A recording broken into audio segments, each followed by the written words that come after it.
My name is Michael. When I was in high school, my dad got sick and started to be in and out of the hospital. Since it was tough with just my mom working, I dropped out of high school to get a job. I'm sorry, Michael. It's my fault that I'm taking away your youth. My dad, who was always energetic, loved him characteristically down. So, I cheered him up, saying, "Don't worry about it. Just focus on getting better." Sure, it was sad to say goodbye to my close friends like this, but my younger brother, Daniel, was still in middle school, and as the older brother, I had to step up. Fortunately, because of my sacrifice, Daniel was able to go to high school, and Dad got the treatment he needed. The job I chose after dropping out of high school was working at a small French restaurant. I've always loved cooking shows, thinking that flipping a skillet over a fiery stove or showing off knife skills was cooler than watching a baseball player hit a home run. I thought, if I'm going to work, it might as well be somewhere strict but reputable, so I learned the ropes of cooking while being toughened up by the strict manager. "Well, Michael, your dishes are really delicious." Gradually, I took over as the head cook at home for my mom.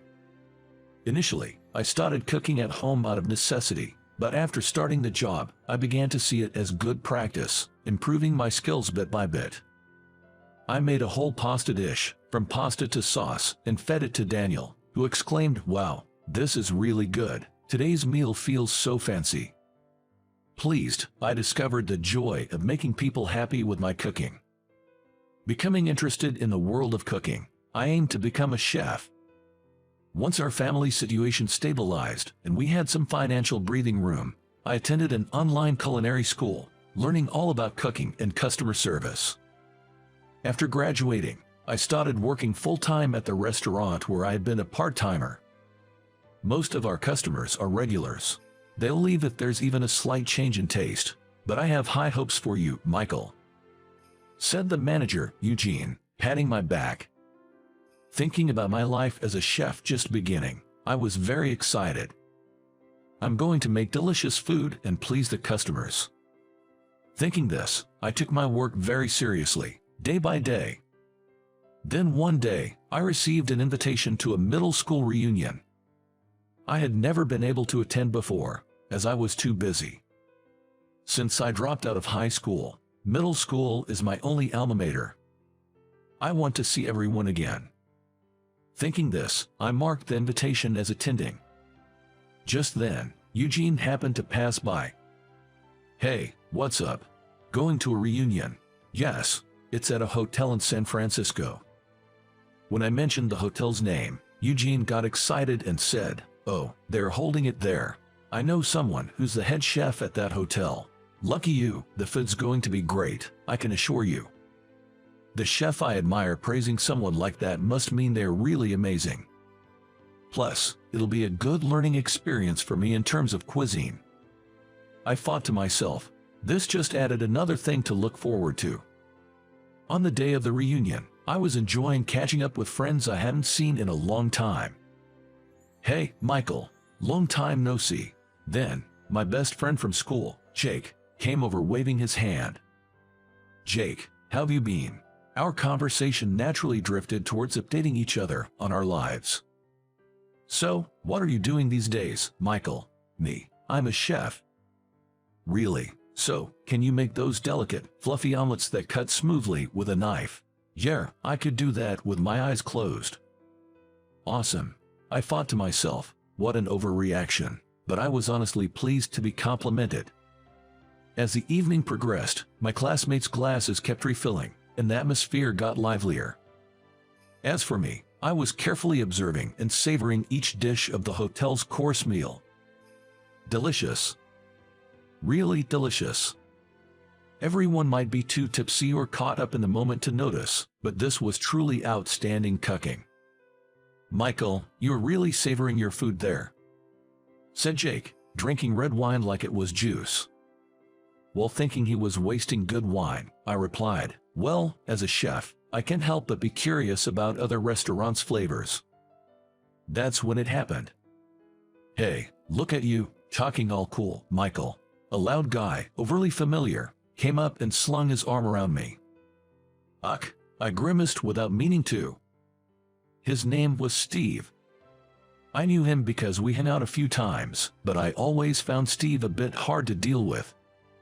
As you can probably tell from how he acts, he's not great at reading the room. And he was pretty drunk at the moment. I sighed internally, thinking, great, here comes trouble. But who would have thought you'd become a chef, Michael? Life's full of surprises, huh? But hey, good for you for doing well. Steve spoke in a patronizing way. No surprise there. Apparently, Steve went to a well-known university, even one I've heard of, and landed a job at a major company. He's probably earning way more than most of us. So, Steve kept asking with a smug smile, so, how much does a chef make in a year? He's really the epitome of rudeness. I just brushed it off, wishing I could get away from him as soon as possible. But Steve kept making more belittling comments. Michael, I heard you dropped out of high school. Are there even jobs for someone who only finished middle school? Jobs that pay well are probably out of reach for you. Do you realize you're stuck in a poverty cycle? His words really got under my skin. I didn't drop out of high school or become poor by choice. No, being labeled as poor itself was irritating. My mom worked hard so my dad could live, and my brother could go to college. It felt like Steve was trampling over my mom's efforts, and I was filled with indignation. Hey, Steve, you're way too drunk, Jake said, trying to calm Steve down, but his drunken boasting and insulting remarks about being a high school dropout didn't stop. I was so fed up that I downed the rest of my good wine in one gulp and said, I'm leaving, shaking off Steve's hand from my shoulder. What's your problem? Not in the mood. You realize this is a famous Michelin-starred hotel, right? The chefs here are way beyond your league. If you don't savor this chance now, you'll regret it. He laughed as I stood up to leave. If this hadn't been the hotel where Eugene's acquaintance was the head chef, I might have accidentally punched Steve. Suppressing my anger, I was about to leave when Michael, a classmate named Travis, who was organizing the event, called me. What's up? The manager of this hotel was asking for you. Why? I don't know, but he seemed to have something important to discuss. There he is. Excuse me, this is Michael. Travis waved to a tall, slender man. His demeanor suggested he was no ordinary person. You must be Michael. Nice to meet you. I'm Austin, the manager here. Hi. I had no idea why I was being called over in such a setting. The tension from everyone around me felt painfully intense. I came to greet you because I heard you're the prodigy working at Eugene's place. The manager bowed politely to me. I was surprised he came to greet me, but the crowd was even more abuzz. Wow, is Michael really that amazing? I heard such comments from the women around. Then, the manager said something even more surprising. Actually, I have a favor to ask. Our head chef, Tyler, really wants to meet you. Would you have a moment now, despite your busy schedule? Steve was the most shocked of all. A respectful manager and a Michelin-starred chef want to meet Michael. Steve muttered, bewildered. Well, if I can be of any help. I was honored to meet the chef Eugene praised so highly, but at the same time, I couldn't stop feeling nervous. Then, Austin immediately called Tyler from the kitchen. You must be Michael, right? I'm Tyler, the head chef of this hotel. Pleased to meet you. When Tyler offered a handshake, I reached out my hand, and he gripped it firmly. Then, I was suddenly struck by the thickness of Tyler's hands.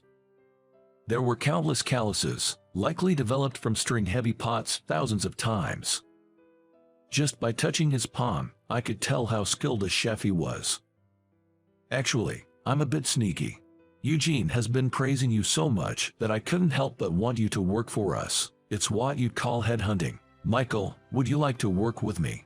Me? Work at this Michelin-starred hotel? I was stunned by the unexpected offer. How about it?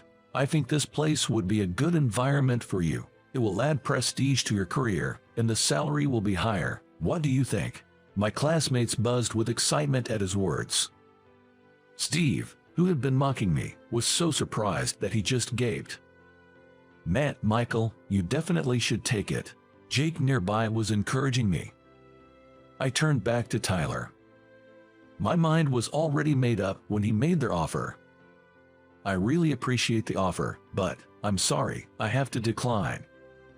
I bowed politely and looked up to see Tyler smiling kindly. "Why is that?" he asked. Looking directly at Tyler, I responded, "I entered this field because I love Eugene's cooking. There's still so much to learn from him, and I'm satisfied with my current job. Moreover, I'm surrounded by Eugene, who I respect, and my colleagues. That's an irreplaceable treasure to me." I explained my reason for declining their offer. Tyler laughed heartily. "Too bad, I've been rejected. You truly are Eugene's disciple. I wanted someone like you who takes pride in their work, but such people are hard to come by. Well, if you ever change your mind, feel free to contact me." With that, Tyler returned to the kitchen.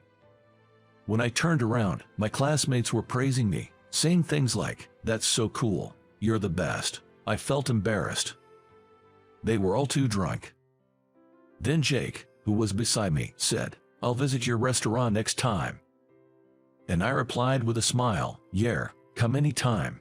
The next day, Eugene heard about what happened from Tyler and asked me, "Are you sure about your decision, Michael?" "I'm satisfied with my current job and life, so I have no regrets.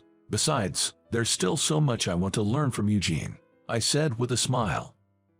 "Is that so? I understand," Eugene said, smiling somewhat happily. As an aside, a few days later, I received a call from Steve, who had bragged at the reunion. "I'm sorry about that time." He apologized for his rude behavior, even though he was drunk. "You're actually an amazing person, aren't you?" "I'm not amazing. I just love cooking. You should come to the restaurant where I work sometime." "I'll definitely visit. I always want to provide the best service to those who come to eat my cooking. That's my pride."